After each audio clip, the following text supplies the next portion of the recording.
Ant-Man Quantumania. How have we not covered this yet is beyond me. So Ant-Man and the Wasp Quantumania. But you would forgive me for not mentioning the Wasp because the Wasp is barely in this film. Look, Ant-Man and the Wasp Quantumania, it's getting destroyed in reviews. Critics are obliterating this movie, and I don't understand why. I think it's okay.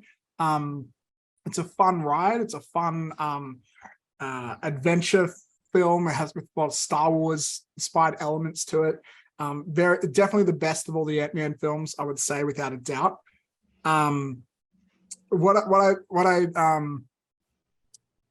I do not understand how Ant-Man Quantumania is getting such negative reviews compared to some of the other trash Marvel has put out. Like, I love Marvel. I will defend them, but this is not even a bottom 5 Marvel film. This is definitely the upper mid tier, I would say. The biggest takeaway from this film is meeting Kang, played by Jonathan Majors. Did I get that right? Yeah, Jonathan Majors, Kang the Conqueror. Our new Thanos, and he is amazing. He's threatening. He's scary. His performance is intense. When he is on screen, he commands the room. Kevin Feige said in an interview that it's Kang the Conqueror is their highest testing villain out of every Marvel film, and you can tell he is a threat, and it's exciting to see him on screen. There's not a lot of it's a very surface level film though. There aren't really many themes to go into that are worth exploring. There's no majorly emotional moments. It feels like they're trying to, spoilers, but it feels like they're trying to build up to kill off Ant-Man, and they never do, which feels like a big missed opportunity. A missed opportunity to kill him off. I feel like they should have killed him off because really. Okay, so what we know is, I think about a couple months before release, they refilmed the ending and it was a reshoot. Yes, I remember reading about this. Yeah, and I think the biggest flaw of this film is the ending. I think a lot of people, their criticism, they may not realize it, but it comes down to the final moment that we end the film on. Because it starts off with narration. Scott is now a celebrity who has a podcast, and he writes all his books about his adventures with the Avengers. He's a celebrity now as a result of that. But then at the end of the film, he goes, things are back to normal, everything's happy. And then he just remembers a bunch of things Kang said, because, there are more versions of me. There's all this stuff happening. He goes, wait, is the world actually safe? And then he starts going, oh no, maybe it's bad. And then the movie just ends. And so they sort of, in the last 30 seconds to a minute, they undo their happy ending and leave on a big question mark kind of thing. And it kind of makes the film feel incomplete.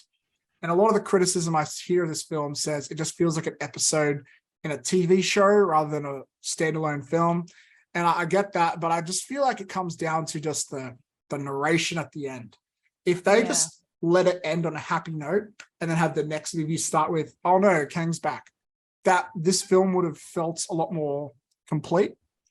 Yes, that's a bit of a disappointment. The other big thing about this film is there's a character called MODOK who is basically a giant talking head, and his CGI is pretty terrible. He looks pretty bad, but his character is meant to be a weirdo. Even in the comics, he's a weird, like they make an animated comedy about him starring Patton Oswalt. So like he can't do the character serious. So the fact that he looks weird and uncanny valley, it doesn't ruin the movie for me because he's meant to be a weirdo that's ugly anyways. I think it's really funny. The way they tie it into the first Ant-Man movie, I think is genius. It means they had to change a lot of stuff in the comics, but I love it. I think it's a really great change for the character. I see a lot of people praising Michelle Pfeiffer's performance in this. To be honest, I'm just like, it's okay. Like she doesn't really do that much in it. I think like she's kind of the glue that pieces the film together. But she's all right. I have seen a lot of people complain about Cassie Lang, who's sort of hyped up to be the new Ant-Man character.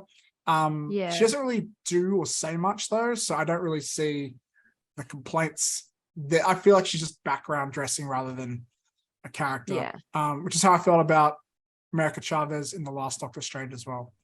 Overall though, really fun. If you love good action adventure, this is really fun. The jokes, I think actually a lot of them land. It actually is one of the funnier recent Marvel films. I love the world building. I love how Star Wars it feels.